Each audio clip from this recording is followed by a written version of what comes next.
Welcome into this episode of the Draft Geeks podcast. Today, we are going to be ranking our top 10 running backs. We will get into a little bit more with honorable mentions and some crossover that me and Max have.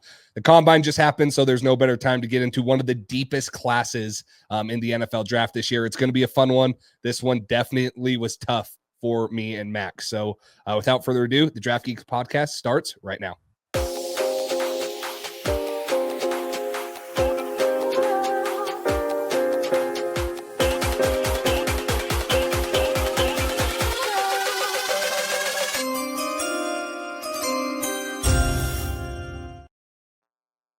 Welcome into the Draft Geeks podcast. I'm Max Shostak over at the Draft Geek, here with Jace Campbell over at Patriots Drive. We today are previewing the running backs class, giving you guys kind of an early look at our rankings post-combine. Still a little bit of fluidity in mine. I'm sure, Jace, you're the same way. But this is pretty comfortably the best position group class on the offensive side of the ball in the 2025 NFL Draft. This took, as you said before the show, took years off of our lives to kind of get these guys into a ranking. A lot of great players. Jace, you excited for this one? I'm very excited because I feel like there's 8 guys in this class that have like a day 2 or higher ranking. Like this is such a deep class.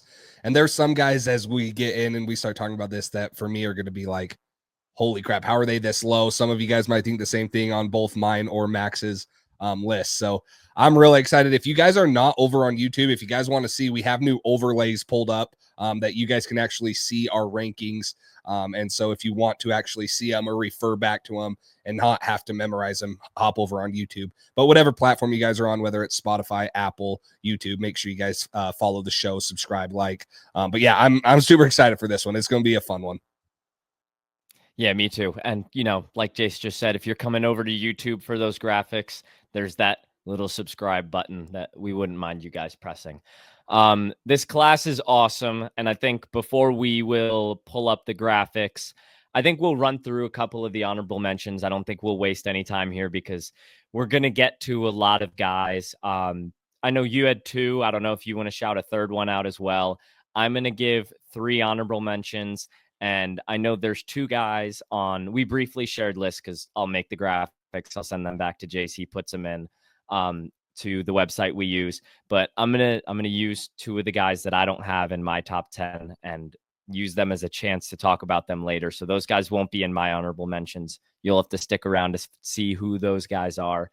But my 3 honorable mentions that I'll get to real quick, who are not in my top 10 running backs, but just outside, are Jordan James from Oregon, really talented running back, as all these guys are. Damian Martinez from Miami, a really talented pure runner. And LaQuint Allen, the young running back from Syracuse, who is an absolute powerful runner, but a really good receiver as well. Just 3 of those guys I want to shout out who are just outside of my top 10.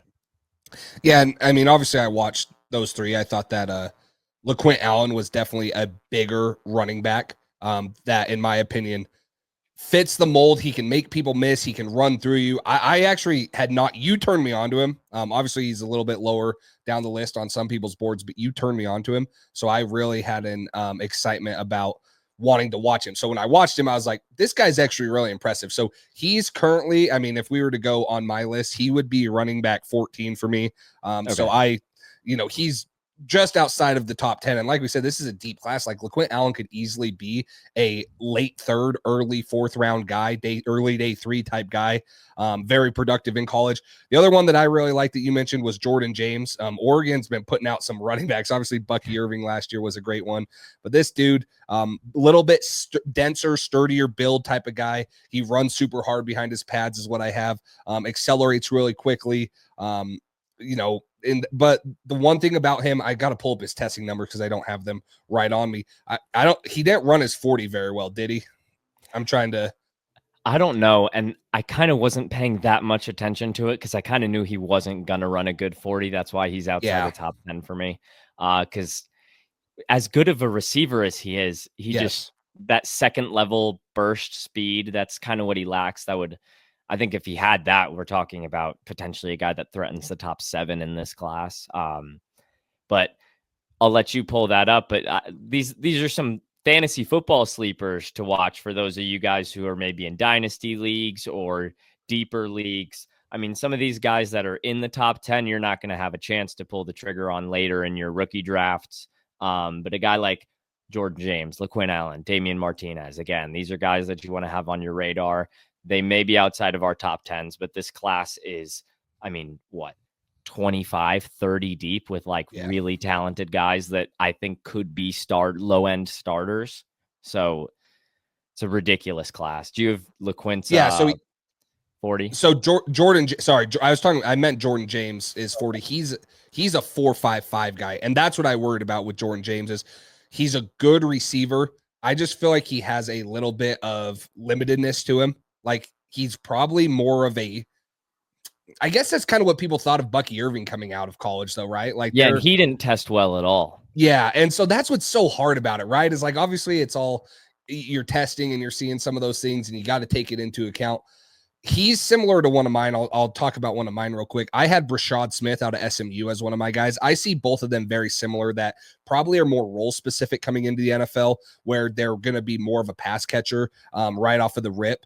Brashad Smith is a converted receiver. Let me pull up my notes on him so I'm reading all this stuff right. Brashad Smith is a converted receiver. He was at Miami for 3 years, and then he transferred to SMU. This guy just tested a little bit better than Jordan James. He ran a 4.39 40. He had a 32.5-inch vert and a 9'9" broad. So for me, this is a guy who's only played limited snaps of running back. He only carried the ball 14 times in 2022 and 2023 at Miami. Specifically a receiver, switches over to the running back at SMU, who was a playoff team this year, had 1,300 rushing yards and 14 touchdowns. He's great in the open field, really good quickness.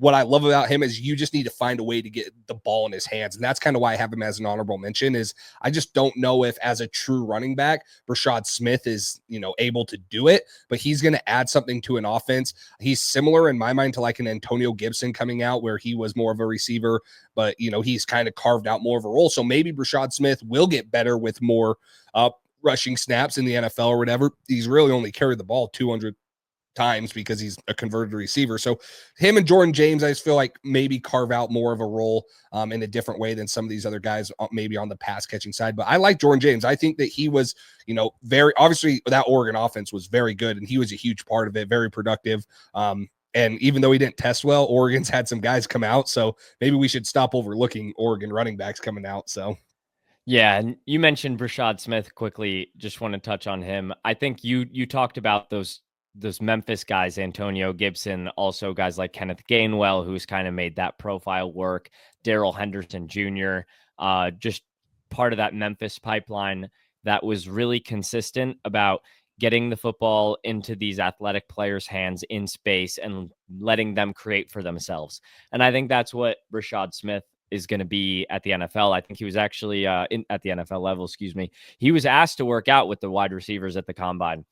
So I think that gives you a little bit of a glimpse as to how the league views him. So whether or not he's going to play wide receiver or running back, and I think running back is the home for him ultimately at the NFL level, he's going to have a large receiving role wherever he lands. And automatically that makes you an intriguing option as a versatile weapon for any offense, truly.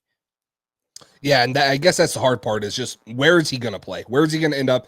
I think you got to put him on the field. He has home run speed. He has the ability to take something away or, take anything to the house, but it's how do you do that? How do you get creative with him? He is a little bit slimmer. At the combine, he was 5'9" and 7/8, 194 pounds. So you worry about him taking that true workload. Jordan James, a little bit bigger guy, not much taller than him, but he was at least 205 pounds. So it's like, he can probably take a little bit more of a beating than a Brashad Smith. So, but then my other honorable mention guy was Jarquez Hunter out of Auburn. Really good film. This guy was 5'9" and 3/8, 204 pounds. He actually impressed me with his 40-yard dash. He ran a 4.4, jumped 33 and a half on the vert, and then 10 feet even on the broad. This is another guy in the SEC who had 20 plus rushing touchdowns, really good lateral agility to make guys miss. He runs super hard. He is not afraid to get down and dirty. He gets one cut in the ground, gets his foot in the ground, gets vertical, whether he has to run through a guy or make a dude miss. He actually provides kickoff value. He's returned 26 kickoffs in his career. So I really like a guy like Jarquez Hunter, who's had good productive film too, tested pretty well, especially one of the concern was maybe his speed. But he kind of that 4.4 kind of, shut that down. He's not the best at making cuts. He doesn't make a lot of dudes miss, in my opinion. He has wiggle more than some guys, which we'll talk about in this class, but it's not elite. It's not, Ashton Genty, Cam Scadaboo type. So a little bit down on my list, but another guy that's super productive for me. That's why I put him in my honorable mention. Yeah, when you can get that type of production consistently at the SEC level, I think it's worth taking note of. And I didn't know he ran a 4.4, and that's kind of surprising because he doesn't really play with the 4.4 speed. And sometimes when it comes to these 40-yard dashes, like there's guys that run really good numbers, and you kind of just look at the tape and you're like how I'm reacting to that right now, I had no idea he ran a 4.4. Yeah. But he doesn't play like a 4.4 guy. And quite frankly, like maybe that puts to bed the concern of like straight line, long speed. But I still don't think he plays fast enough. But he's an intriguing option for sure, just given his production, his power profile. Somebody that for me is a little bit closer to that RB20 mark than the RB10 mark. But again, as you guys are going to see as we keep going through this show, there's so much discrepancy, yet these guys are so close together because of how good they are. So I think without further ado, we can go into the top 10s. Do you want to go 10 through 6? We'll start like that.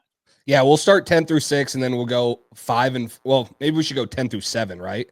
10 through 7, then and I guess if you are on YouTube, you will get to see all of our rankings. Maybe we'll start hiding them a little bit better. We just have 10 through 4 listed on the graphic, so you'll have some time to kind of talk about this, but I'll pull up the graphic, and then you can start with your 10 through 7. So my 10 through 7, and if you're on Spotify or Apple, wherever you are, you can come over, get a head start, subscribe while you're there. We're going to keep saying that. But my 10 through 7 is number 10 is Ollie Gordon, the running back from Oklahoma State. Number 9 is Devin Neal, the running back from Kansas.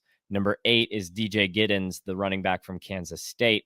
And number 7 is Cam Scadaboo from Arizona State. I said running back for all of them. These guys are all running backs. Well, we did just talk about a guy who might be a receiver. That's true. So that's true. I don't blame you. Maybe that's why he's not in the top 10. Yeah. Okay, so I don't have Ollie Gordon or Devin Neal in my top 10. So you're going to have to talk to me about them. Start with Ollie Gordon. Obviously, this is a guy that in 2023 might have been running back 2 in this class behind Ashton Genty, but they were both thought of as these elite prospects. Had a little bit of a down year at Oklahoma State. Oklahoma State did not live up to the expectations a lot of people had for them in the Big 12. So kind of talk to me about Ollie Gordon, because he's an intriguing one that's had that elite production, just didn't show it this year.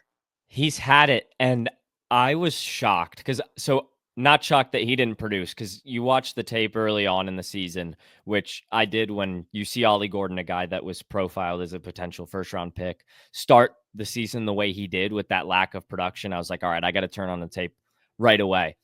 And I don't think there's been enough conversation as to how much the Oklahoma State offensive line dropped off this year. There are legitimately games, like entire games, where he had 1 to 2 chances to pop a run. And if he got tripped up by a linebacker on one of those, that's half his opportunities gone. So I think that Ollie Gordon, I look more towards the 2023 stuff, which is tough because of how good 2023 is.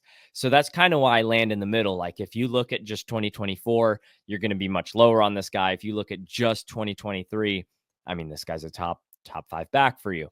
So Ollie Gordon's number 10 for me, but it's a lot of unknown. The most unknown, I think, of anybody that we're going to go over on both of our lists. Ollie Gordon's got great size, right? He's right around, I don't have the exact measurements in front of me, but I think he's right around that 6'2", 6'3" mark. He's got good weight on his frame. He's built to meet frame for frame the linebackers that are going to meet him in the A or B gaps. Ollie Gordon, I think, is a really good downhill runner. And I think he's got good enough speed to make it work at the NFL level. So we didn't see the same guy that we saw in 2023. And I was really disappointed, obviously, watching the 2024 tape when I went over my eval for him. But then I threw on a couple of games of 2023, and you can't unsee it, man. He was so good in 2023, and that's kind of why I land in the middle on Ollie Gordon.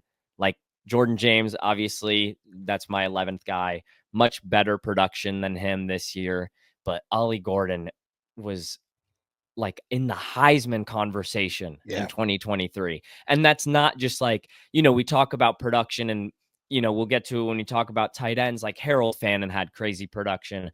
But if you look at the tape, it's like, that doesn't really work in the NFL the way you're producing. Like you're going to have to find another way to do it. But Ollie Gordon's production translates so well the way he got it in 2023, just between the tackles, making guys miss, good contact balance. And that didn't necessarily go away in 2024. I just think that he had so many less opportunities. And when you're getting stuffed run after run after run, I think you are less likely naturally to make the most of those potential big play opportunities that you have. So it definitely wasn't the same player in 2024, but I think the 2023 tape gives me reason to believe that there could be brighter days for Ollie Gordon in the NFL than what we saw in his last college season. Yeah, I mean, and you talk about a guy, like you said, that's had the production. This dude had 1,700 plus yards in 2023, dropped down to 850 this year. So, almost 900 fewer yards. You're losing 1,000 yards. Like, that's insane. I guess for me, it's similar to what you mentioned, right? He's got the frame, 6'1" 3/8, 226 pounds. That's in the 88th percentile or above in both of those. It's the 96th percentile for height for a running back, the 88th percentile for weight. But it's just the lack of explosion. He ran a 4.61 40. He only jumped 34.5 in the vertical and a 10-foot even broad. I just don't think he brings much explosion. I love the way he runs between the tackles, like you mentioned. I have no problem with that. But after that, he just doesn't make enough dudes miss. He only forced 41 missed tackles this year. He had 916 yards after contact, which was 92nd in college football. It's just like, he's a big back that does what you want in between the tackles, but for me, I don't know what he does after that at the NFL level. In 2023, yes, you saw some of that. He was able to pull away. He averaged 6.1 yards per attempt last year. Like, that's elite type of stuff. That would have been like top 5 in the country this year. Anything above 6 is elite production on the ground for a guy that's taken 200 plus carries. So I get it. It's hard for me. It's similar to the Will Howard conversation we had with our quarterback rankings. Like, right, how do you balance 2023 and 2024? Because 2023 was really good, really, really good. 2024 was, there's some scariness, some lack of explosions. He doesn't make too many dudes miss. Can he consistently just run through the tackles and be a guy that can make 4 yards a carry? If he can, then there's probably someone out there that would take him as a, RB2 that can spell maybe their workhorse running back. But the lack of explosion I saw this year, the lack of wiggle to make guys miss in open space, and then that speed that he showed where he was running a 4.6 40 is just a little bit of a concern for me to put him in my top 10.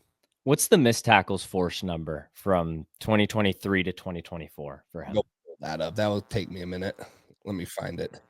Okay. And then while I can start on Devin Neal while you pull that up. I might have it right here. Pause. All right, there you go. 71 in 2023. Okay, so it's not a crazy number. It's a good number, but So he forced this is really specific. He forced 0.21 missed tackles per attempt this year. It was 0.24 last year. So a little bit climb. Obviously, he had exactly 100 more attempts last year. So he had 100 more attempts last year rushing the ball and only 30 more forced missed tackles. So it's just the wiggle for me. It's not there. It's not in that elite category like some of these guys will talk about. And I hear you. Also, you don't expect it to be with him being 6'1". No. Right? You don't expect it to be. So, and you didn't expect it off of the 2023 tape. Like I had Genty as my RB1 going into the season, and Ollie Gordon wasn't really in that question because Ollie Gordon, at the end of the day, like he was talked about as a first round pick, but I was never like I made a post this offseason about the top 8 guys at the running back position since 2020 when I started my account that I've graded. And in my head, I'm like, okay, Genty could be in this and he will be in that top 8. after this cycle. But I was never like an Ollie also. I was like, Ollie was not even in consideration for that. But I'm like, this guy could be a top 3 back in this class. And so I think you're going to get a lot of varying opinions on him. And I think I kind of fall right in the middle just because I have a really hard time unseeing that 2023, which is Yeah. like the inverse of how you also mentioned you can't unsee a lot of the Will Howard 2023 stuff. So it's just how much you value that. And, a lot of this is fluid. Like he's right in the mix with guys like LaQuinn Allen, Jordan James, Damian Martinez for me. So I don't know that it'll fall in somewhat of a similar order as it does right now, but Gordon's 10 for me. But I'm glad we got to talk about him right now because a lot of college football fans are probably seeing draft lists right now and they're like, okay, but like, yeah, where's the guy that had Heisman campaigns in yeah, 2023? It's ridiculous. for sure. Did you read your 10 through 7 yet? No, I haven't. But I wanted Okay. to get your thoughts on Devin Neal because Okay. he's not in mine, and then I'll read mine. So I want to get your thoughts on Okay. Devin Neal. So Devin Neal, I have my write-up right in front of me for Devin Neal. I think he does a lot of what you want at the running back position. He's quick. I think he's got good burst, smooth change of direction, short area quickness. And then the number one note I have for him is a high motor. Devin Neal is going to give you his all on every single play. I think he takes the goal line a little more personally than some of these other running backs in this draft class. Where I have questions about Devin, he's also a really good pass blocker. Love that about his game. And that goes into the motor for him. Limited athlete, and I have questions about his long speed. And when you hear that when I talk about athlete as well, that's like explosiveness and burst downfield. Yeah. And I mentioned I think he's got good lateral quickness. So like in those tight quarters where he, it's the difference between a loss of 1 and a gain of 3. I think he's really good at that. But then when you're talking about the difference between a gain of 3 and a gain of 15, where he's got to like turn that corner and explode past that linebacker, that's where I'm like, he doesn't do that as good as some of these other guys in this class. So when you're limited in those areas, it's hard for me to put you above this RB9 spot. And I've seen a lot of people that really like Devin Neal. And I think it's because he checks a lot of those boxes that I talked about. And I can't remember seeing him test at the combine. Like I think he just weighed in and got measured. I think there's a reason. I don't think he ran. And I think there's a reason. He did. He was a 4.58 guy. Okay. Like you mentioned, I mean, he's 5'11" and 1/8 and 213 pounds. So he's 13 pounds less than what Ollie Gordon was, but he only ran a 4.58 compared to Ollie Gordon's 4.61. It's the exact same thing for me with Ollie Gordon when you're talking about Devin Neal. Is super productive. This dude's going to be 22 when he's drafted, but he's had 3 consecutive seasons of like elite production where he's been over 1,000 yards, has had a ton of carries, 16 plus touchdowns. But it's, the 4.58 speed. It's the 37.5-inch vert, which actually isn't bad, but it's also the lack of wiggle, things like that. If you want to experience back who can run hard and has done it for consecutive years, there might not be a better guy than Devin Neal. So experience and things like that. But I'll give you one more number. Read me his career fumbles while you have that in front of you. Oh yeah, let me pull that one up. Devin Neal, I'm so comfortable with him as an RB2. Like, I mean, maybe it's low end, but there's actually a lot of guys that have fumble issues in this class. Yeah, but he's only had 3 in his career. 3, okay, 3, and then 1 this year. So that's where I'm like, Devin Neal. We're gonna get to somebody who's on your list. Yes, that I'm much less comfortable with. Yes, any of the guys that watch too much draft film, they know exactly who that is. But Devin Neal, I'm really comfortable with because he doesn't turn the ball over. I think he's really good at protecting the football. Upwards of 5.5 yards a carry on his career. I think Devin Neal, like you mentioned, the production's there, but I see a little bit more out of Devin Neal than I do with Ollie Gordon. I'm a little bit more confident in Devin Neal's potential than I am for Ollie Gordon.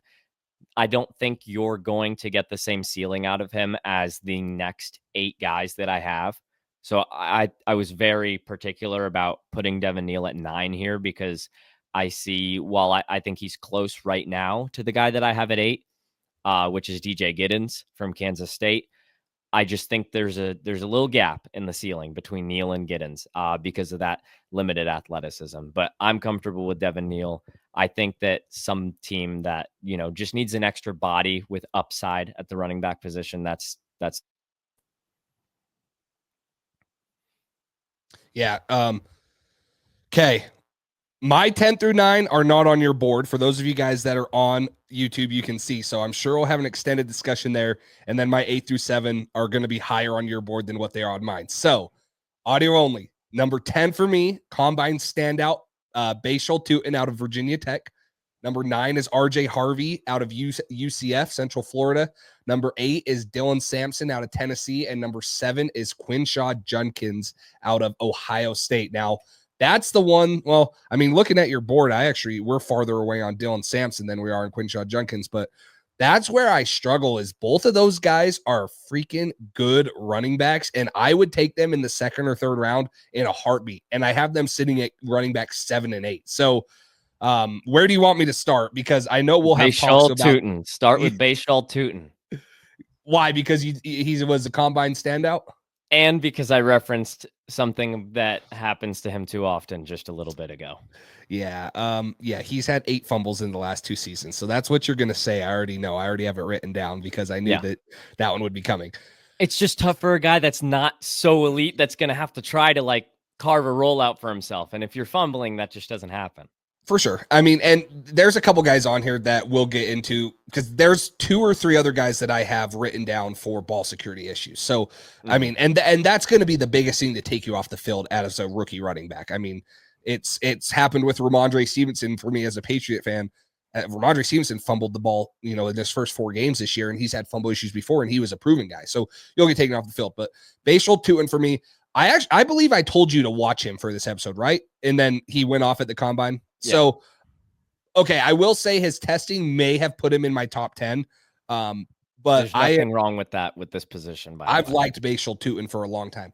5'9" and 2/8, 206 pounds. He ran the fastest 40 at 4.32. He had the a 10-yard split that was in the 99th percentile. 149 was his 10-yard split.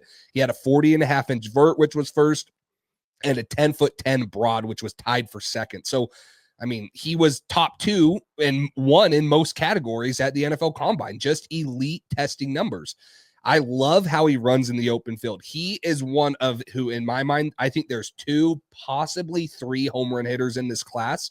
When you talk about long speed and can just pull away from guys, Bashal Tutin's one of them, obviously with the 4.32 speed, but on film, you see him consistently run away from guys. The other one's not on the screen right now, is he? No, he's not. Oh, well, okay. One of them, in my opinion, is, but that's the one that I said is probably on the border. The other one we will talk about in our top 3 for sure. Yes, which will. I'm sure if you guys are following the draft process, you can put the clues together who it is. Yeah. Yes. But this guy, he's got a good lower half. His center of gravity, because he's 5'9", sits a little bit lower. He has a good center of gravity. He's able to bounce off of guys trying to tackle him from the waist down. He's actually really good in pass pro for his size too. His burst is elite. That comes into play with the 149 10-yard split. Like, he's able to get to the hole and through the hole faster than anyone. When he sees it, he hits it. He always falls forward on contact too. Some guys you'll see fall to the side, fall backwards. He is constantly falling forward for those extra yards. I love that. But like you mentioned, if you cannot hold on to the ball, 8 fumbles in the last 2 seasons is atrocious. Now, he came from an FCS school, NCANT, where he was really good too. So, playing in the Power 5 conference, it's not an excuse, but that's how he got to Virginia Tech. He doesn't give you much laterally. I think he's more of a straight line guy. He's good.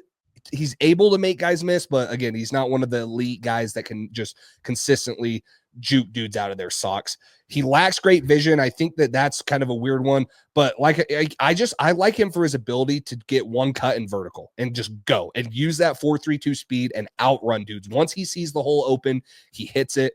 I would like for him to be more of a receiving threat because of how fast he is, because of how explosive he is. I would like to see him have more presence in the receiving game. He just didn't quite have that at Virginia Tech. But I think this is a guy, obviously, because of his combine performance has climbed up a lot of people's boards. I wasn't comfortable with jumping him into, the top 8 or whatever, but I think this dude with his explosion, one comp I wrote down for him was Chase Brown. I think that he could come in and have kind of a Chase Brown type role in the NFL, obviously, if he can hold on to the football.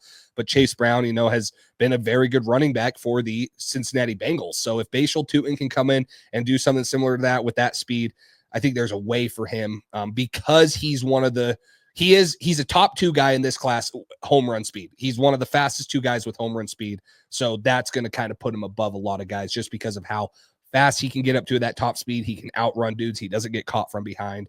And then how good he is just putting his foot in the ground and outrunning them. My favorite thing about his game is the leverage. There's a lot of shorter guys. It's possible to be short and run high, contrary to popular belief.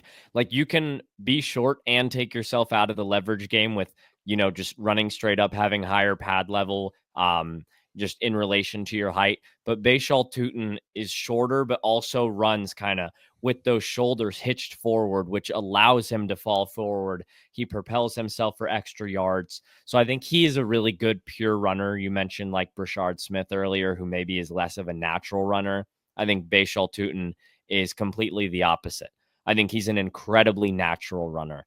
And so I think if he's given the chance, and, maybe this will happen. Maybe there's going to be a team that, watched his tape from the FCS to Virginia Tech and then the combine and really believes in him and is willing to give him a chance. Like, okay, maybe you lose the football a couple of times in the preseason and, we're going to do wet ball drill with you every single day and just get him as comfortable as possible, because you can take this one of 2 ways. He had no fumbles when he was at North Carolina A&T. Yeah. And so either it's like, all right, this is a flash in the pan, not a real issue, the fumbles, or it's like he can't hold on to the ball at a higher level of competition. So turning the ball over at the running back position is really like a turnoff to me. But, outside of that, which you have to look at it, you can't evaluate every single trait and say, but he fumbles. You can evaluate, you can't count that twice. Once you count the fumbles, I think this is a really good player. So Bashal Tutin's a top 15 guy for me in this class and a really good pure runner, like you mentioned, as is the guy you have at number 9. Yeah, and RJ Harvey is kind of a guy that's sliding up into the my guy territory. He's another one that you asked me about, like, hey, should I watch him? And I was like, I would watch him. I think he does some good things. You talk about the size. He's 5'8" on the dot, 205 pounds. He just doesn't have that size you would like him to. But this is another 4'4", 40 guy. He was 4th amongst running backs. He jumped 38 inches, had a 10'7" broad.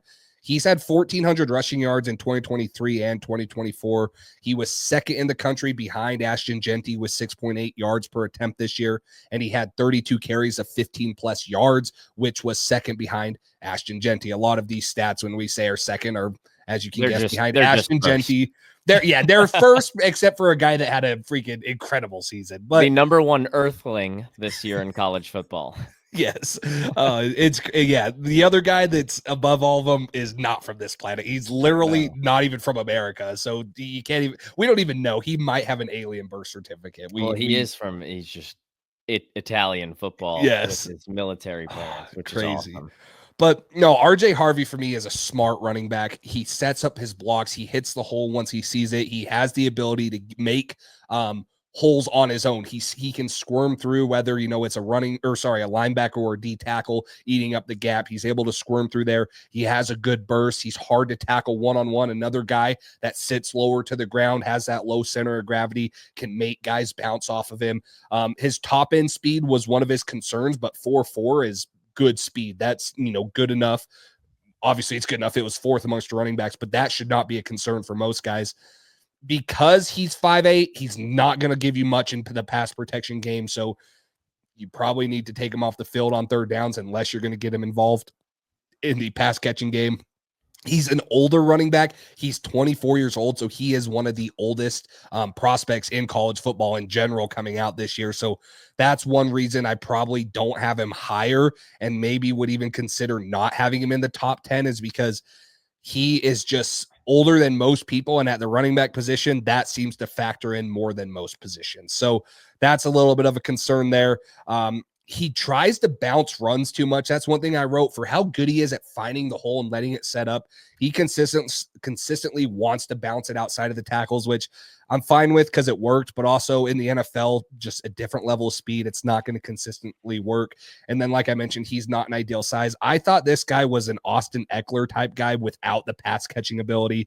You'd like to see him have more. Which is what Austin Eckler without the pass catching is like. He's still a good running back, no, right? He is. And I'm going to let you finish because I think we're headed to the same spot with RJ Harvey. We just have a different number next to his ranking. Yeah, I mean, he had 29 targets out of the backfield, 20 receptions for 267 yards. He'll give you something out of the backfield, but he's not Rashad Smith like we just talked about. He's not another guy that we'll talk about coming up on this list. So, for 5'8", you'd like to see him have a little bit more of an impact in the passing game, and maybe they can get that out of him. Maybe they can. He is, like I mentioned, he is a little bit older, so you wonder what his potential is. I think he's tested well. He's proven he can do it in college football at the Power 5 level. It's just like, hey, what is this guy's ceiling? Is what he is right now what he is? And that's kind of what I'm afraid of. But what I've seen on film, the last 2 years, 23, 24 at the combine, I love his play style. I love how he runs the ball. I think that he's a very good prospect. And even if he doesn't get any better than he does right now, I think he's going to give you a solid 3 or 4 years, which is honestly kind of the max for most running backs, unless you're Derrick Henry or, all these guys that are elite. But the running back position just doesn't give you much. And I think RJ Harvey could still give you really good immediate impact type of player. I think so. I said we're headed to the same spot. That's exactly where we're headed. I think RJ Harvey's kind of profiles as a flash in the pan type of guy who is going to be a contender's running back. So if you're in your contending window right now and you're looking for that extra go-go at running back, that extra home run, that extra big play threat type of guy, which RJ Harvey is because of just like he's just such a fluid player. He can create in space. Then I think that's what you have. But if you're looking for like that, if you're the Raiders looking for a day 3 dart throw at the running back position to like it's not him. Develop, that's a different guy. Yeah. So RJ, that's Ollie Gordon more so than an RJ Harvey because of the age, like you mentioned, and just because of the limited, how good can you be at that size with that frame and that, play style profile like that, that height. Yeah, sure. You got Mark Ingram's from that height, but RJ Harvey and Mark Ingram are not the same player at all. No. So not at all. But so yeah, RJ Harvey, I think contending team, yes, limited ceiling, but the floor is high. So like yes. when we say limited ceiling, it's kind of funny. Our RB9s, I think, in a way, profile similarly with how they line up in terms of NFL projection. That's Devin Neal and RJ Harvey because it's kind of a what you see is what you get. And go figure, we're using this phrase again, but it's pick your flavor. For sure. And I totally agree with you. Like, I know everyone said like, oh, Kyle Moyungai for the Chiefs to replace Isaiah Pacheco, but like RJ Harvey too, right? Like that's, by the way, that is scouting the helmet to the maximum. Exactly. I mean, Rutgers, and they do kind of run similar, but like they do. Like you mentioned, Kyle Moyungai can be for everybody. Yes. He's the day 3 badass in this class. Like that's exactly what he is. And like, he could totally be on this list, but there's a lot of really good running backs. And yeah, I'm really comfortable with what I can get out of Moyungai as an RB15. Yeah. Like I wouldn't like him going to Dallas, who needs a running back. I wouldn't like him going to the Raiders, like you said, but like, like if he can sit behind a running back 1 and be that kind of change of pace back and, get involved in the game. And like you said, he has that home run ability. That's where I see him having an impact. And so I like him. I mean, I'm looking at the guys underneath, him that we didn't mention, right? Like Taj Brooks, Kyle Moyungai, like we mentioned, Jaden Ott, Marcus. Like for me, it's just there's Jaden not. Ott, I think Ott went back to school, by the way. Did he really? I think so. That's actually a really good one to look at because I know he has the speed too. But anyways, so I really do like RJ Harvey. And I think it is, like you mentioned, for the floor that he has, but it's just a very safe pick in the late 3rd, early 4th round. It's just a very safe pick for, like you said, a contending team. There's not much to him. It's what you see is what you get, but he's a very productive little dude and he's fun to watch. And I wonder if, like you mentioned, some of those other guys, like I wonder if a team prefers Jaden Blue better, like the upside he gives you Yes, as a receiver and all of that speed, but fair. just hasn't put it together. And then on the contrary, Harvey has put it together, doesn't Mhm. have the speed or receiving ability that Blue does, but at least you're getting more of a completed guy, which is like we keep coming back to with RJ Harvey. A team that's ready to go right now has the running backs and just needs somebody to be out there when they got to take that guy off the field. Like I'm a Ravens fan, so naturally I bring it back to them. But think like the role that the Ravens had Keaton Mitchell in last year before Mhm. he tore his ACL. And obviously that was without Derrick Henry, but more so with Gus Edwards and Keaton Mitchell. But kind of that little extra just burst that you can plug in, run inside zone, and it might be a 50-yard touchdown. So that's kind of the way I see RJ Harvey. I And agree with then you. we have 8 and 7 for us. And we've officially hit the point where every single player from here on out is in our top tens. So we'll be able to both talk a little more glowingly about the rest of this class. And we don't have any crossover in our 8 and 7. So I think we'll cover both of the actually I might let we maybe will save the DJ Giddens conversation for you. Yeah, I was gonna say And let's jump to Scattaboo because that's a yeah, guy you have at 7, I have at 6. We're pretty close on, and I think there's a lot of people that want to know about Cam Scattaboo after the year he had. So let's start with Scattaboo. so Scattaboo, I have right away at the top of my report. I said you don't want to see Cam Scattaboo in the A gap. You That's a don't want to, nightmare. yeah, You don't want to see him at all on the football field running at you, but especially the A gap. So maybe this is a guy that lacks a little bit of that athleticism, natural athleticism that you want to see from the running back position and that long speed. And maybe he's an older prospect, but this guy is a complete wrecking ball. And it's not just with the body type. He has the mental fortitude to actually be a wrecking ball on the football field. Some guys are built like it. He's built like it. He plays like it. He acts like it. Cam Scattaboo will do it himself. And he's just so comfortable doing that. He does it consistently. I have worries about how long he's going to last. Is he going to speed up the running back clock for himself? Legitimately, is he going to yes, have a 2 to 3 year career? yes, And not where does he have a 2 3 year window of production?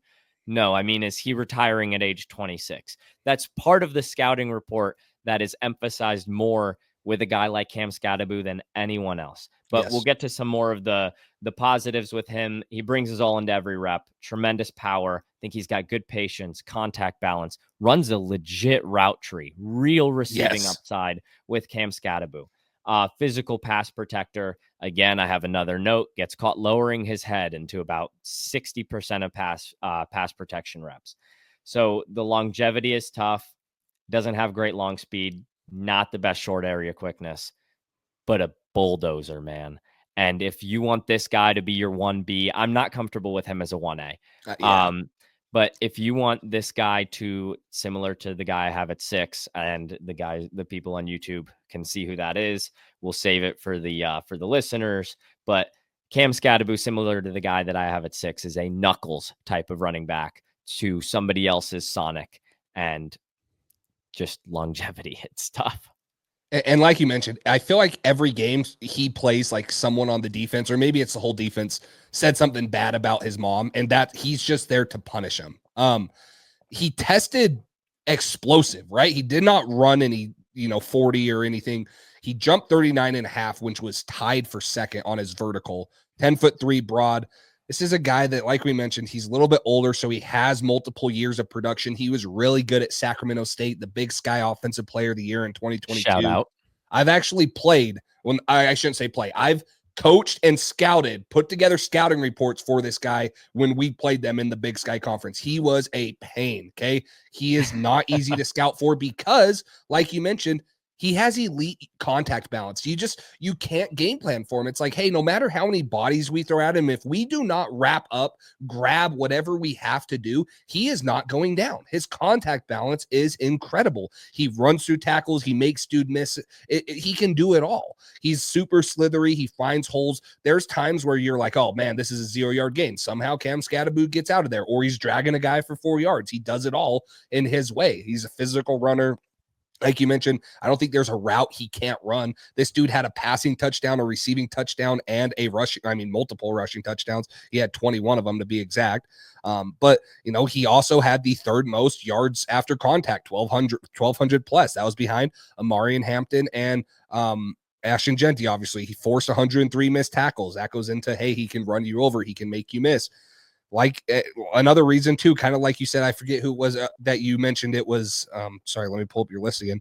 Devin Neal, right? Effort. Like you think of Cam Scadaboo, you think of, he does not stop. He does not stop. You think he's going to, but he does not stop. And it's consistently, it's every carry, it's every catch, whatever it is. And so, that kind of pros list that me and you both mentioned is like, well, why is he not higher? But I agree with you.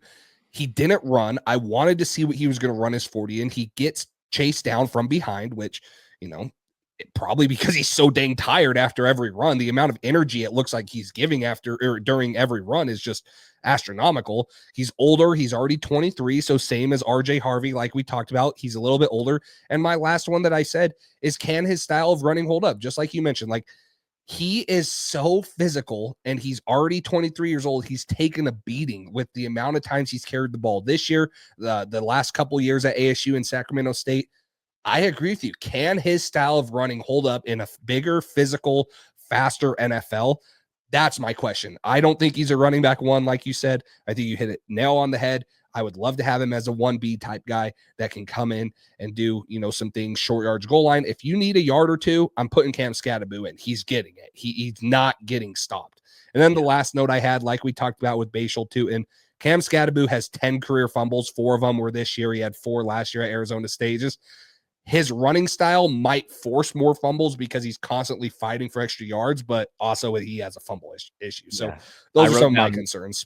I wrote down effort fumbles. He opens himself up to it's not exactly the same way that Tootin has that problem, but fumbles are fumbles, man. So there is an art in the NFL when you're a ball carrier to knowing when to go down. Yes. It's a real thing at the NFL level. Yes. So I think we see pretty eye to eye on Cam Scadaboo. I had him at 7. You had him at 6. And then we'll do another 7-6 crossover here. My 6 guy, Quinshon Judkins. Jace, your 7 guy, Quinshon Judkins. I'll start with him. And I think it's pretty fitting because these two guys, Scadaboo and Judkins, are both more of these power style guys. I think Judkins, we saw him in the role that I think he profiles exactly as at the NFL level, is a 1B. And I'm more comfortable with him than Cam Scadaboo in that role, which is what gives him the notch above Scadaboo. And Judkins was one of the players that needed the combine. Yes. And we got the combine from Quinshon Judkins. He tested light years better than what I thought he was going to. And we talked about 2023 at the top of the podcast. Quinshon Judkins going into this year, it wasn't Ashton Jeanty and Ollie Gordon. I kind of left room for that because I didn't want to spoil it. But Quinshon Judkins from Ole Miss at the time was a guy that was in contention for the RB1 spot this year. Transfers to Ohio State. Looked like he lost a little bit of a step. Kind of a stock down guy, truthfully, through the majority of the season. Turned it on in the college football playoff. I said, all right, we might have to call the we're back department. Gets on the field. Indianapolis, Lucas Oil Stadium, bright lights shining. Quinshon Judkins says, I'm still that guy. I'm still that athlete. And you should draft me way earlier than you thought you were going to halfway through the college football season. So Judkins kind of, the stock was in limbo through the year, down. Now it's back up. I think he's actually finding himself in the same, in the spot he should have been in. Very powerful guy, dense north-south runner, great contact balance, falls forward, will run through your face. I wanted to see more from him as a pass blocker. I actually think his teammate Travion Henderson is a better pass blocker than he is. Yeah. Lacks some long speed, but he's got a powerful and violent running style. And I don't have questions about whether or not his running style and violence will translate, because that does. This is the one. There's 2 guys. I'm sure it's going to be the next one we talk about too. I feel like I'm too low on them. Consensus rating, right? But I don't feel bad for having Judkins at my 7 because, like you mentioned, it was a big step down this year from what I saw from him at Ole Miss. Now, the one thing I have in my notes that I have to remind myself is he split production with TreVeyon Henderson, and that's kind of the same thing I have with TreVeyon Henderson, but I like some of the traits more in Henderson than I do Judkins. I love Judkins' build, 5'11" and 5'8", 221s, big, thick, lower half, hard to bring down. Like you mentioned, he ran a 4.48. He jumped the second highest in the vert, which was 38.5. He jumped the furthest in the broad, 11 foot. He had a 9.88 raw athletic score, which was obviously out of 10. Elite production, 3 straight seasons, 2 of them at Ole Miss, 1 of them this year when they won the national championship at Ohio State of 1,000+ yards. He forced 78 missed tackles in 2023, which was 4th in the country. This year it was only 43, but again, he took 80 less carries, right? And so it's like, gosh, what would he have been up in that, range if he would have taken 80 more carries like he did at Ole Miss? So he has good ball security. We talked about some of the guys. He only has 3 fumbles on 800+ career carries. Good, doesn't put the ball on the ground very much. He's a one-cut north-south runner, like you mentioned. The one thing that's elite about him is he was 7.3 yards per reception at Ohio State this year. He is a very good receiving threat. Very, very good receiving threat out of the backfield. That's kind of how they used him with TreVeyon Henderson. Obviously he had his role in the running game, but he was more of the pass catching scat back type guy, which I thought he was good, and he could, be elite at the next level. A couple of the concerns, I didn't see him make super quick, decisive cuts. When he does, it's very, very good. It's very impressive. It's decisive. He gets his foot in the ground. Sometimes it's just not like that. He's trying to wait for his blocks. He's sitting on the guard's back, waiting for them to do something. I'd rather just see him with his build and how hard he runs. If there's just nothing there, try to put his head in the ground like we see Scatterboom. Maybe he'll squirm out of some of these things. Maybe he'll, drag a guy for 2 or 3 yards, fall forward. Change of direction was a little bit of a concern for me. I don't think he has the wiggle like some guys do. Overly patient is what I said. And then, the other thing I have as a con is just the production, right? And I have to keep reminding myself, like, the production thing is not because he was bad. It's because he split reps. It's because he had 80 less carries. And so that one is where I feel like, gosh, am I too low on him? Have I not seen enough of him? Do I need to go back and watch even 2022 film of Quinshon Judkins where he was the workhorse back for Ole Miss? Because, yeah, like you mentioned, in 2022 and 2023, this was one of the best running backs in the country. And it's like, holy crap. You all heard the story when Ryan Day called TreVeyon Henderson and was like, hey, do you want Judkins to transfer here? And he's like, hey, I want whatever's best to win the national championship. And it worked out for him. Like that was a, backfield duo that was incredible. So that one's a tough one for me. I do like a lot that he does, but it's another one that his film this year just didn't quite add up to what I was expecting of him. Yeah. And the last thing I'll say before we move on is I think I have some questions. Like, I know there's a lot of people that are like, what's holding him back from being that RB3, 4 maybe? And I think it's just third down for me because I do not think that he is at all close to where he needs to be in pass protection. I think he's got a ways to go there. And then you mentioned some of the capabilities as a receiver for him, like his season high this year was against, and you're going to notice a trend, was the first game against Oregon. And then he had 2 receptions against Tennessee in the opening round of the college football playoff, 3 against Texas for 22 yards, 2 against Notre Dame for 21 yards and a touchdown. So they're using him as a receiver in the bigger games, which that matters to me a little bit. You didn't see that. Like, he's not, some PPR weapon, like super great receiving back, in my opinion.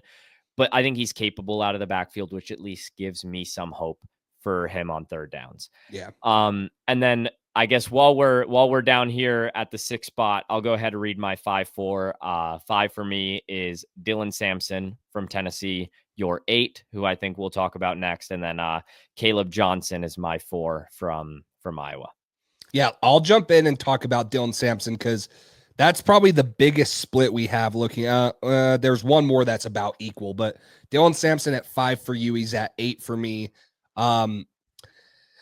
This is another guy that's similar to RJ Harvey size-wise, 5'8" and 1/8, 200 pounds. He just did not test well, in my opinion. He was, he had a 35-inch vertical and a 10'4" broad. He wasn't, top 5 in any of those. He had 1,400 plus yards this year, running the ball, 22 touchdowns. He did force 70 missed tackles, which, is one of those pluses. I think this is the other guy other than Henderson, who we're going to talk about, and Bashal Tutin, who has the ability to have home run speed. I really wanted to see what he ran as 40 because I think he has the long speed. I think he can pass protect well enough, better than some guys. I like his vision. He bounces off tacklers. He has good short area quickness, but he really only has one season as a workhorse running back. This season was the first time he had 125 plus touches. He has major ball security issues. Also, he had 4 this year, which was 1 in every 64 rushing attempts for him at Tennessee. Another guy that has ball security problems. I would like for him to be utilized more as a receiver. I think that he has the ability and the playmaking, in when the ball is in his hands, he has the ability to do it, but he just wasn't used like that. He only had 20 receptions for 143 yards on the year. And I didn't see the explosiveness. I saw the long speed, but I didn't see him being able to just explode through the holes, make dudes miss consistently. Not make dudes miss, but like be able to change direction. Yeah, change direction very quickly and stuff. So I guess for me, it's the lack of size. It's him not having super good production. I mean, you look at it, he had 107 carries in 2023, so he was close. 58 in 2022. And then this year it jumped up to 258. Now that's because Jalen Wright, obviously last year was a guy and he got drafted. So for me, it's the 1 year production. It's a little bit smaller size. It's not the explosiveness. I think he has the ability to be a home run hitter. I'd like to see him be more productive in the pass game. But again, we've talked about older prospects. Dylan Sampson's 20 years old. He's probably going to be 21 halfway through his rookie season. So he has the ability to grow. I should probably project him better than I do. But, it's for me watching the film and stuff like that, there's still concerns, and still with that size, can he handle a true running back 1 workload in the NFL? And no doubt that there's concerns, but especially, by the way, one thing you didn't mention that I just wanted to add is that unique Tennessee system. It generates lighter boxes, and it makes there's no way I'm ever going to call somebody a system running back ever, but Tennessee flirts with making that phrase a real thing. Yes. Is what I'll say. They know how to manufacture lighter boxes on rundowns, like 2nd and 1. If they just, instead of throwing it deep, they will go ahead and manufacture almost an automatic first down. And Dylan Sampson was able to do that. But I think there's so much more to his game that you can see outside of some of those schemed runs. I think he is a shorter, bursty runner, great long speed, like you mentioned, shifty as well, good home run threat. Lots of missed tackles forced. I think he's got good patience, vision, and technique as a runner, and applies those in pass pro as well. So I think he gives you legit 3rd down upside. I don't think Tennessee gave him as much of an opportunity as I would have liked as a receiver, like you mentioned, but I think he's got that in him. Like, based on his speed profile, track background, I think he'll be able to be a receiver at the NFL. It's just that he wasn't used like that by Tennessee this year. I think he can get overpowered by bigger defenders, which is natural for somebody that's his size, but just kind of some of those limitations with a guy like Dylan Sampson, lighter frame, and then the fumbling concerns, of course, which has to be noted because, like you mentioned, there is a large number of fumbles per attempt, which is kind of an underrated statistic. Because like Ashton Genty, for example, his fumble totals stack up with an average number. It's not impressive.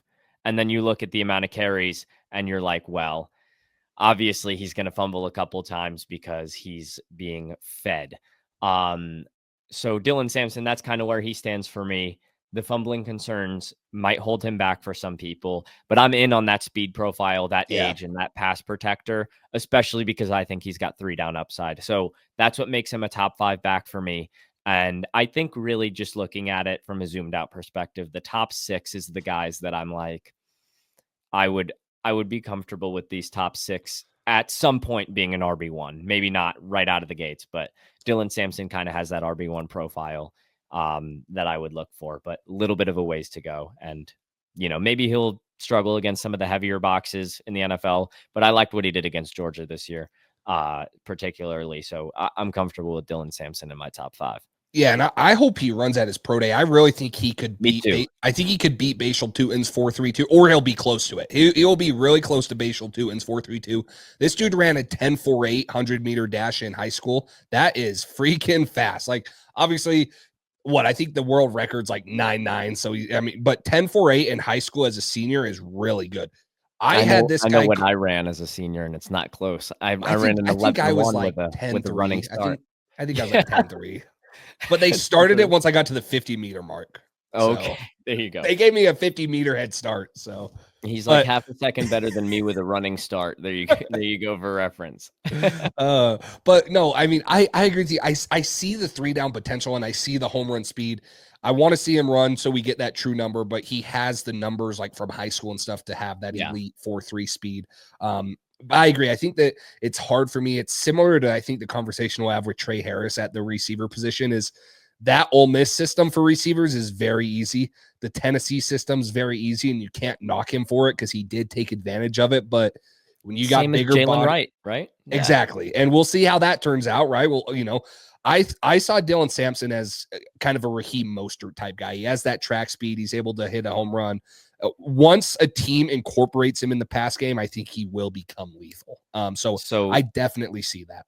What Jace just said is that Jalen Wright is going to break out, because if Dylan Sampson and Jalen Wright profile similarly, and they are Raheem Mostert, Jalen Wright's on the Dolphins, so he's going to. They will know how to use him. He's going to rush for 3,000 yards this year. Yeah, I mean, and it's so hard, right? Running back is one of the positions in the draft, and I guess a lot of them are, but it is so dependent on where you go, who's in front of you, and then also draft capital, right? You'll see a lot of running backs get taken in the second round, and you're like, hey, they see something in that guy.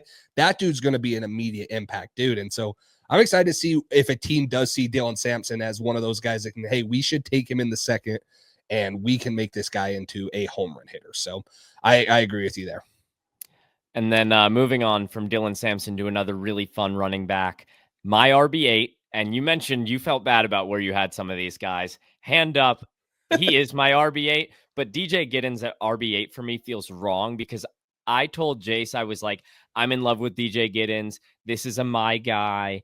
I think I'm higher on him than a lot of other people. And then Jace sends me his list, and he's got DJ Giddens at 4. And I'm like, well, I'm not the DJ Giddens guy on this podcast, so you're going to have to start me off with DJ Giddens, and I am going to sit back and enjoy everything you have to say about DJ Giddens and then agree with you completely. Okay, crack your knuckles, get ready. This is a guy that I feel like, I obviously talked about RJ Harvey being a my guy. DJ Giddens is for sure a my guy, where I have him so high. 6 foot and 2/8, 212 pounds. Just a background on this guy, and probably a reason that I'm super high on him. This guy was a late bloomer to football. He started playing his sophomore year in high school, ended up with no offer, so he walked on at Kansas State. He ran a 4.43 40. He was a 39.5-inch vert, which was second amongst the running backs. 10'10" broad jump, which was second amongst the running backs also. He was 7th in the country with 25 carries of 15-plus yards, 6th in the country with 4.16 yards after contact per attempt, 10th with a 117.8 elusive rating, and then 3rd in the country with 6.5 yards per attempt. I love the way this dude moves laterally. You talk about the highlight play, like making a dude miss, leaving his ankles, on the ground. That is DJ Giddens. He is lightning in a bottle at the point of attack. You want to get within a yard before you tackle someone. That's too far for DJ Giddens. You better freaking have your face on this dude, or you're going to blink and miss him. His ability to make a jump cut, to just put his foot in the ground and go lateral, is the best in this class, in my opinion. His patience and vision, letting him set up. Like I mentioned, I think this guy has an elite ceiling. He started late to football. He walked on at Kansas State. This guy is someone who I believe has his best football ahead of him. He's 21 and a half years old, so he's going to be 22 his rookie year. He only had 89 carries in 2022, but then in 2023, he had 223, which he had 1,200 plus yards. And then he had 206 this year and 13 plus yards. A couple weird stats for all those rushing yards and the yards per attempt. he's only had 17 rushing touchdowns in those 440 plus attempts the last 2 years. Like, I feel like he should be like pushing 15, 16 plus a season. He had 10 in 2023 and 7 in 2024. So just didn't find the end zone very often. He's hesitant at times hitting the hole, which is, in my opinion, due to he just hasn't played the running back position a lot. He's a late bloomer. He's still getting accustomed to it. So I really am a big fan of DJ Giddens. The other thing that I put, he had one of the highest drop rates as a receiver. He had a 20% drop rate out of the backfield. Probably isn't going to give you much, but man, this dude, lightning in a bottle. You're not going to be able to tackle him one-on-one in, a phone booth. Most of the time you want to get a guy in a phone booth because then you're close on him. I would still give it advantage DJ Giddens. He is going to make you miss at some point. He is fun to watch as a running back. I have the worst dad joke comp of all time for DJ Giddens. My comp for DJ Giddens is Spotify because he has every single move in the jukebox. There's some guys, they get habitual with a spin move and you can kind of angle your tackle because he's going to spin left or spin right. DJ Giddens has his PlayStation controller out. He's hitting circle. He's going to truck you, hurdle you, juke left, juke right. Yes.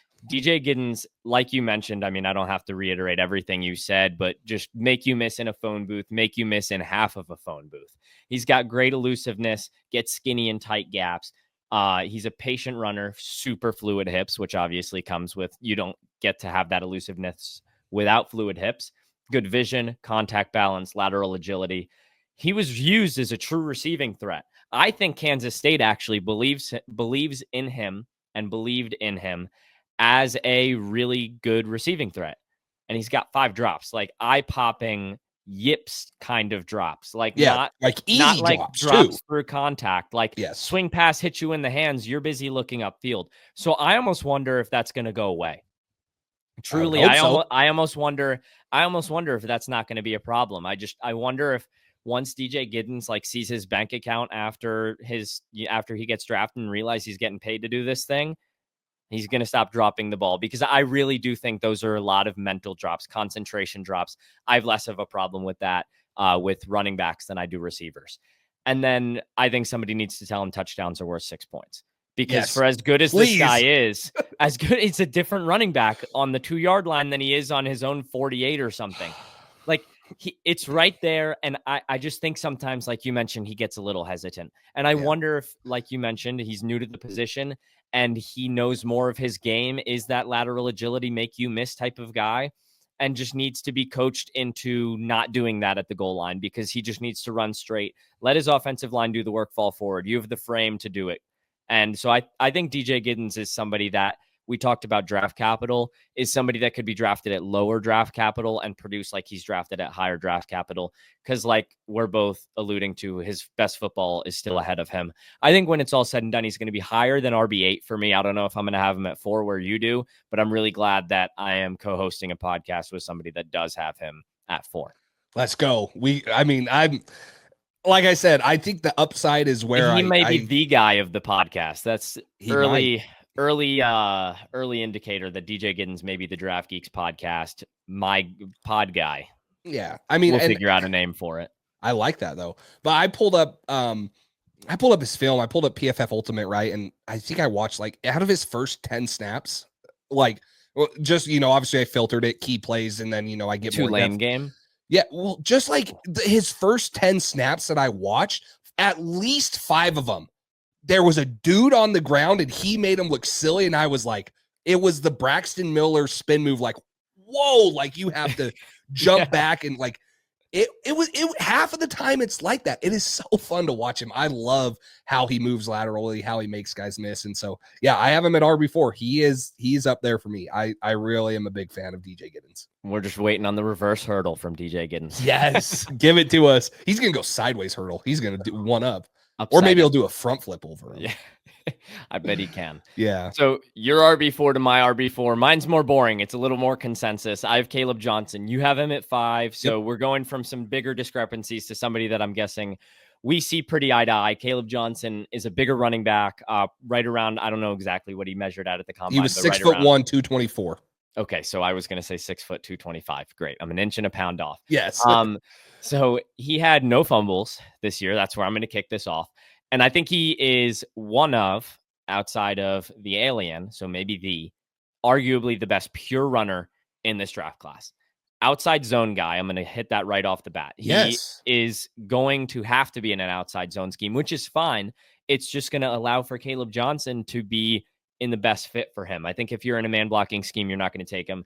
Zone blocking scheme is going to have a lot of fun with him. He glides. I don't think he's like, the fastest guy in the world, but for some reason, and I believe I've watched enough tape on Caleb Johnson to where I think I don't have that big of a concern about the long speed, because I think he explodes to the second level well enough and glides from there. I hate comparing people to this guy that I'm about to do it, but the way that he glides, nothing else, because when I say this name, everybody's going to be like, whoa. But the way he glides at the second level reminds me of Derrick Henry. When Derrick Henry gets through the linebackers, because he doesn't like break away. He's not some, super speed guy, but Caleb Johnson just glides from the initial point of contact with a linebacker through the secondary and through defenses. There's multiple plays where either he'll take a screen pass or an outside run and just cut through an entire defense effortlessly. I think Caleb Johnson gives you big playability, and I think he gives you high upside on those, normal dump off throws as a receiver, nothing more than that. But I think he's equipped with good vision, patience, burst, and he has good power. Lacks some nuance in pass protection, but I believe in him. I think he can get there because his rushing profile is similar to what makes a good pass protector. So I think he can be coached into that. I think his blend of contact balance, power in his lower half makes this guy worth a top 45 pick. I think maybe there's a little bit of prospect fatigue or people calling him like scheme specific.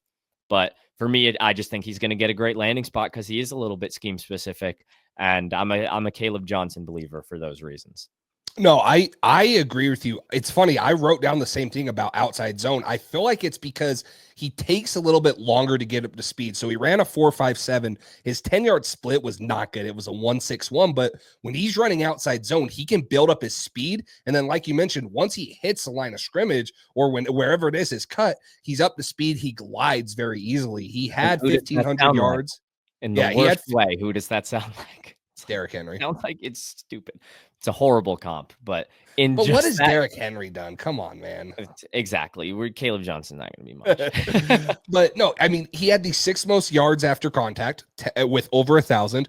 He had 28 carries of 15 plus yards, which was 3rd in college football. So he has the ability to make that big play. He has that burst. He has, good enough speed. Like you mentioned, 4.57 is not great 40, but I didn't see him get caught very often. He was consistently able to hit the hole and outrun guys. I think he just gets faster as he gets going, his momentum, things like that.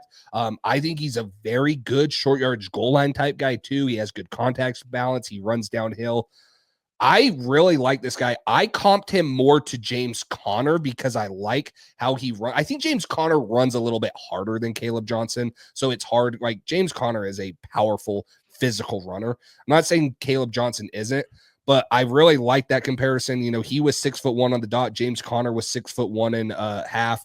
He was 224. James Conner was 233. James Conner ran a little bit slower than him at a 4.65, but James Conner's been a guy who he's hard to tackle at the line of scrimmage. And if you don't, and he gets going, like you mentioned with Derrick Henry, they glide. They just pull away from guys. And so I agree. I have him at my RB5. I don't think that the short area quickness is there. That's why I favored DJ Giddens. I don't think he has consistent home run ability, but he can pull away from guys. So I like Caleb Johnson, another guy that, in my opinion, has been pretty dang productive in his college career, played in Iowa, who has, they don't throw the ball very often. They try to. They say they do, but that team at Iowa and that offensive scheme is we're going to run the ball until you stop us, and he's been a big part of that. So I do like Caleb Johnson also. I have him at running back 5, like you mentioned, and he's running back 4 for you. That's who I want the Raiders to draft in the 2nd round. With their blocking scheme, they have a good offensive line. They don't need to take Genty at 6. They can take a quarterback if they want. I think Caleb Johnson, good option for them.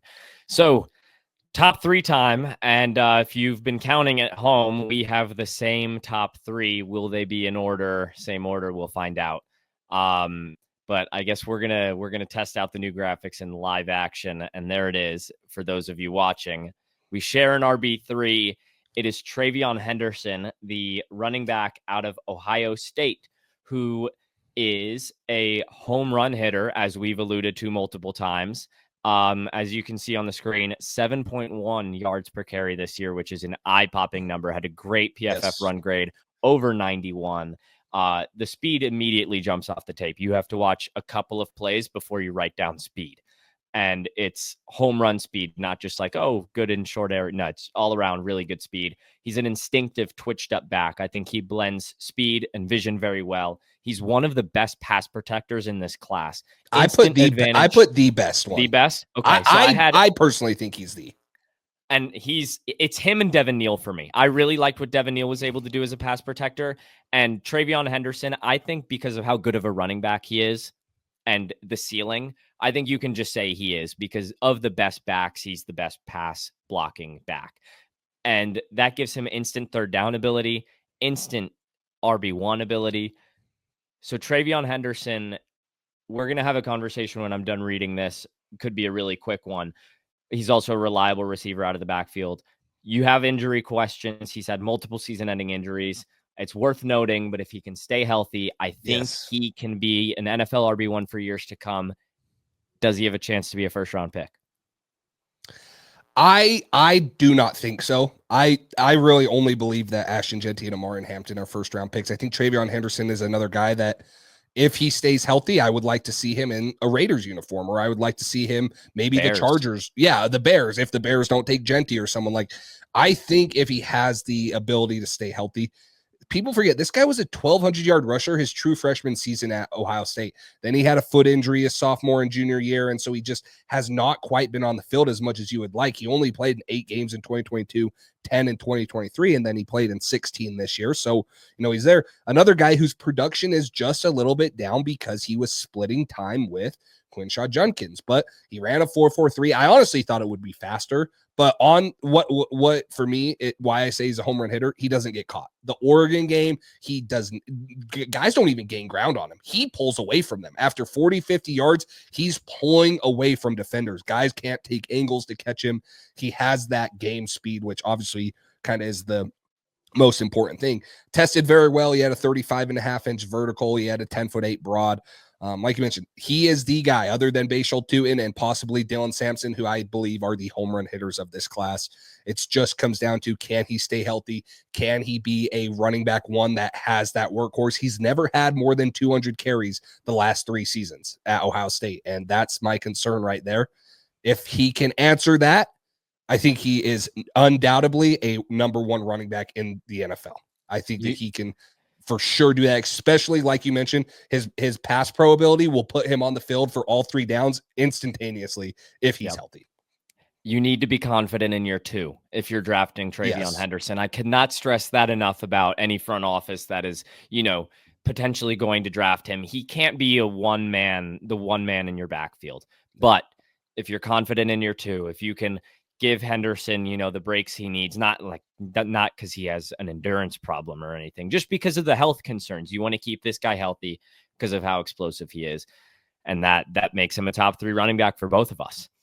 So moving on to number 2, if you guys could have guessed, it's Omarion Hampton out of UNC. I might not have, or maybe not have had Penn State on the graphic for whatever reason earlier. This was typed around 7:30 p.m. I've had a long flight today, so forgive me, but it does say UNC on the shot that matters. I just exposed myself because this is an honest podcast here. Yes. Omarion Hampton, you mentioned him, potential first-round pick.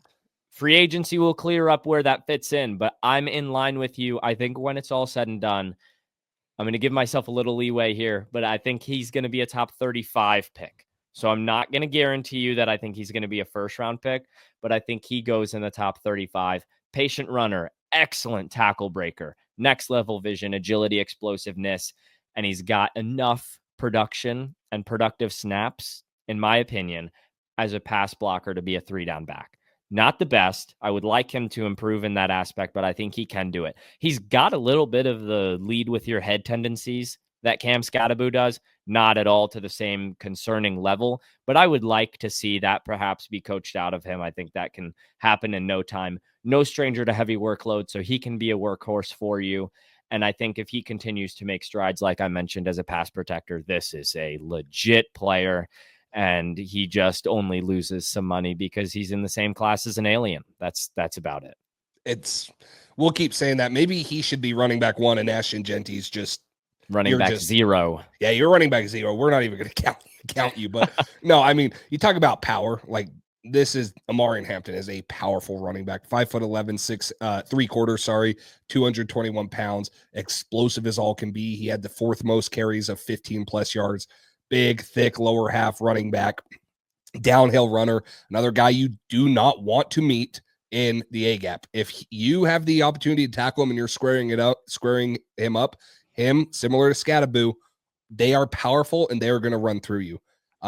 Like you mentioned, he has 38 catches on the year, which is better than most. But it's the pass protection that's a little bit of a worry. If he can figure that out, yeah, he's undoubtedly probably a top 25 pick. Maybe like I could see the Chargers taking a chance on him, even though they have J.K. Dobbins, but like the Chargers would love to jump all over that. Maybe even the Steelers want to get, move off of Najee Harris. Like he would be a great fit for them. Vikings. Yeah. Runs through arm tackles. This is an interesting one. Not many guys test in the short shuttle anymore, especially at the running back position. He ran a 4.4 shuttle, which was in the 38th percentile amongst running backs. I worry about his change of direction, but honestly, he doesn't need it. He's not big. His game. I don't think it's not his game. I wrote down, do you have a comp for him? I don't have a comp for him. I don't do a lot of comps, to be totally straightforward. I have some like reminders, like, oh, this guy reminds me of so-and-so. That's more was kind of like, I didn't really find myself watching Omarion and be like, that's somebody. So I'm curious to see who you I comps are weird for me, right? Because a lot of times you throw out these big name guys that's like, oh, he's not so-and-so. It's like, well, I'm not saying he's going to end up having an NFL career as this guy. It just his play style and how, that's how it reminds me of and how I could see him in the NFL. I wrote down Josh Jacobs. I don't know if that love that. Right? Like hard, physical. He wants to run through you first. He doesn't need to have a bunch of wiggle. He's just going to go north and south until someone stops him. I wrote down Josh Jacobs for Omarion Hampton. Josh Jacobs was a first-round pick, right? Am I drawing a blank? He was a late first, he was right? the third first-round pick in the Cleveland Ferrell, Jonathan Abram, and Josh Jacobs class from Mike Mayock and John Gruden. Wow. Talk about a class. At least Josh Jacobs turned out good. Now he's in Green Bay. But no, I wrote, I think back half of the first round is perfect for this guy. He is going to come in and change your running back room. A bottom half needy running back needy team, this is the guy you want to take. Obviously, you want to take Ashton Genty, but like we mentioned, some of those teams at the bottom half, even maybe I don't think that the Texans would want to. Obviously, with signing Joe Mixon, but they got too many needs. And Joe Mixon, but like Chargers, right? If J.K. Dobbins is always hurt, like I said, if the Steelers want to move off of Najee Harris, like. You could easily get Omarion Hampton in the building. He's probably their running back day one. You just got to hope he improves in pass protection. Yeah, he's an option for the Browns' first pick of the second round as well. I mean, this guy, we talked about Caleb Johnson and Omarion Hampton, two guys at the top of this class with amazing frame, right? Omarion Hampton, 5'11", 3/4, 6 foot on Tinder, and then probably 220 right around there in the weight. And then it leads us right into our collective RB1s, who is a top 10 for everybody. Ashton Genty, end of podcast. Goodbye. That's all we need to say. You guys know Ashton Genty, man. Thank you for listening to Ashton Genty. Sure, shorter side, compact build, dynamic, punishing runner. I wrote down that he doesn't have like that home run long speed, but he's got great long speeds. I have no question there. Make you miss in a phone booth. The best contact balance that maybe I've ever seen in my entire life. Amazing leg drive. The guy can squat 600 pounds. Stop me if you've heard that before. Maybe that's why I put Penn State on one of the graphics. Receiving ability, willingness, and pass pro. Not a lot of receiving production in 2024. A lot of it and good stuff in 2023. Yeah. I just don't think they needed to use him as a receiver No. in 2024, point blank, period. I No. think this guy can give you 3 down workhorse. He is your running back. They'll bring up the 10 fumbles in 3 seasons. Like we mentioned, that's just, I think, in relation to the amount of carries, the guy's going to lose the football. Happened a couple times in the Penn State game. Hate to see that, but he was really good against elite production. Elite defenses. Penn State, great defense. Oregon, great defense. It's tough to run against an 8-man box against these Big Ten defenses. And for the most part, he was able to do it. This is the clear first round running back. I think I've been doing kind of what I'm doing at a committed level since 2020. This is the second best running back I've ever scouted in my life. I will say there's a lot of people that would say he's the best. I like Bijan Robinson a little better than I like Ashton Jeanty. Yeah. But Ashton Jeanty, great player for me. I think he is the 10th overall pick to the Bears. Now I'm going to read off some stats just, to talk about how incredible he is. Every stat that I'm going to read off, guys, is first in the country. So I don't have to say that after everyone. 1,970 yards after contact, 5.25 yards after contact per attempt, 216.5 elusive rating on PFF, 36 carries of 15 plus yards. He forced 152 missed tackles. This is one that I found really interesting, and I love that you just brought up Bijan Robinson. Bijan Robinson had a career 39.3 missed tackles forced rate. Ashton Jeanty, 2% behind him, 37.1%. Both of them are elite at making dudes miss. That was really weird. I don't know how that came out. They are elite at making dudes miss. Dude misses. Yeah, whatever I'm saying. I guess the only knock you can have on this guy, in my opinion, is he was at the group of 5 level, right? Like, oh yeah, he didn't have that competition, but he was, like you mentioned, he was good against Oregon. He was good against Penn State. Like, he put up good numbers against those guys. And it's like, so even when he was maybe outmatched by better competition, he was still super productive. And so there's not much to say. I would take this guy with a top 10 pick. Gosh, if the Bears keep figuring out their offensive line like they have been, I know we mocked him to the Bears at the 10th overall pick in our mock draft. draft. A sicko at the time. I was ahead of my time. Yes. There we go. Now, after their little trades for Thuney and the Rams guy. Yeah, Jonah Jackson. Yeah. I almost said Alaric Jackson. Which they re-signed him, so definitely not. Yeah, but it's like, gosh, man, if they keep figuring that out, you give Ben Johnson, their Jahmyr Gibbs type guy, he could be one of the best running backs instantaneously in the NFL if they figure out that offensive line, Caleb Williams there. So there's really not much to say. Yeah, just get a center. But I mean, for Jared Wilson in the 3rd round. He's the 5th best prospect for me. I think you had him at 4. Yeah. Oh no, I mean, we'll obviously update our big boards here for a show coming up, but when we did our big board, and he won't go past 5 for me. He might go up. He probably won't go past 5 in my opinion. He is an elite prospect in this class. Yeah, he might be number 3 for me after I might switch him and Mason Graham a little bit around after the Mason Graham measurables because those were a little shocking. That's another show for another day.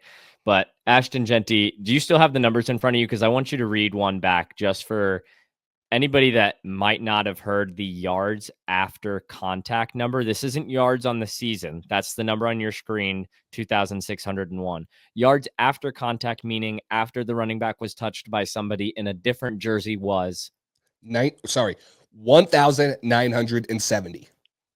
Ridiculous. That's unheard of. That's more rushing yards than anyone in the country. If he were to have just had that as rushing yards, that would have been more. I believe second in college football in rushing was it Cam Scatterbo, and he was like at 1,700 maybe, and then he had 500 receiving yards. So even if you would have just taken his yards after contact, he would have led the country by 200 rushing yards. Still stupid stuff, man. It's crazy. It's absurd that he even put up that number. He was what, 60 something, or no, he was like 20 something yards away from Barry Sanders' record. So, almost had the best statistical rushing. So I want to ask you this. It's off topic. Should he have been the Heisman? No, I would have given it to him. Listen, I don't mind at all. There's lots of arguments for both sides. We'll keep it brief, but we'll keep it brief. We don't want to fight on this podcast. No. And I just think, we'll leave the fight for the receivers episode. Yeah, seriously. But I think just what Travis Hunter was able to do, impacting on both sides of the ball, something we've never seen before. But Ashton Jeanty, man, the best player at any single position this year. So I think I was happy that he won the fan vote, at least won the Maxwell. So he got a lot of accolades for his year. 30 touchdowns, 96.6 PFF run grade. This guy's legit. That's our top 10s. We're not gonna. Yeah, sure. I'll read mine back. You read yours back. I'll put up the 10 through 4 again.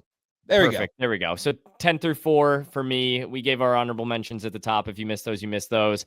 But Ollie Gordon, number 10 for me. Devin Neal, number 9. Ollie Gordon out of Oklahoma State. Devin Neal out of Kansas. 8 was DJ Giddens out of Kansas State. 7, Cam Scatterbo, Arizona State. 6, Quinshawn Judkins out of Ohio State. 5, Dylan Sampson out of Tennessee. 4, Caleb Johnson out of Iowa.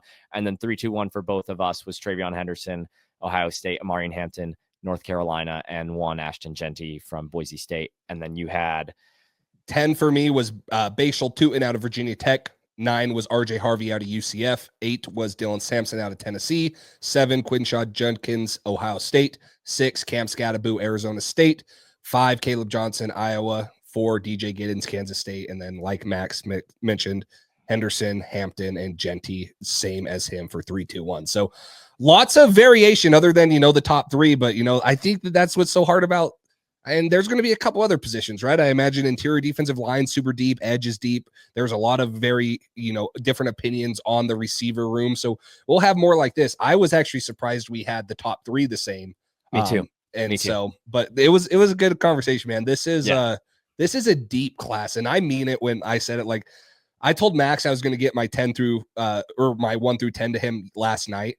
I could not send it because I'm like, I have to watch more in the morning. I have to do some more and just say, hey, am I good with am I good with Quinshawn Judkins at 7? Am I good with Dylan Sampson at 8? And I watched it and I was like, you know what? For now, I'm comfortable with it off the numbers. And so it could change. Like you said, I really hope Sampson runs a 40. I want to see what he officially runs.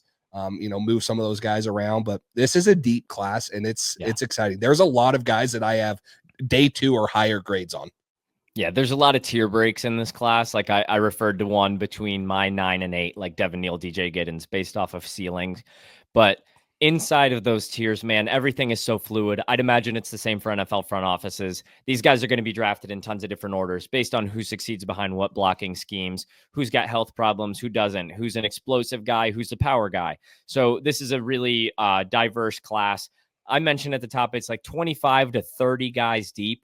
There's guys that are like my RB22, like shout out Marcus Yarns, Delaware, super intriguing prospects that would have been legit topics of conversation last year in the top 10, and they're afterthoughts in the top 20 conversations this year.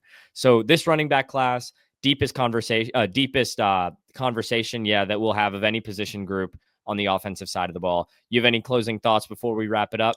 No, I mean, of course, guys, if you're on audio and you want to see the new visual stuff, hop over to the YouTube, obviously follow us, whether you're on YouTube, subscribe, comment down below. We haven't gotten much comments so far. You can actually comment on Spotify, I believe, and we can see those. You can go over to the YouTube if you hear something on the audio. Obviously hop over there. Let us know your thoughts. We would love to hear what you guys think, who's too high, who's too low, and we'll try to, respond on the YouTube video and let you know. But man, the support's been crazy. In our 5 episodes, I was actually just pulling this up. In our 5 the views numbers are great. Yes, they are. In our 5 episodes on YouTube, I don't have the YouTube numbers, but we have 208 total plays on Spotify or Apple alone. So over what is that? That's like 35 episode, and some of them are higher. The mock drafts are obviously higher, and then the views have been great on YouTube too. So the support has been great for these first 6 episodes. Now we appreciate it, and we're going to definitely get more position rankings and more mock drafts and whatever else it is towards as April 24th comes around. Position rankings, mock draft, big boards. Stay tuned perhaps for some prospect interviews. We'll try to get some of those for you guys, maybe some of those quick hitter episodes, 15-minute, 25-minute prospect interviews. We'll try to get some of those. Won't spoil to set any high expectations on who potentially, but we'll see. Ashton Jeanty. Oh, you haven't, he hasn't replied to you yet? No, definitely not.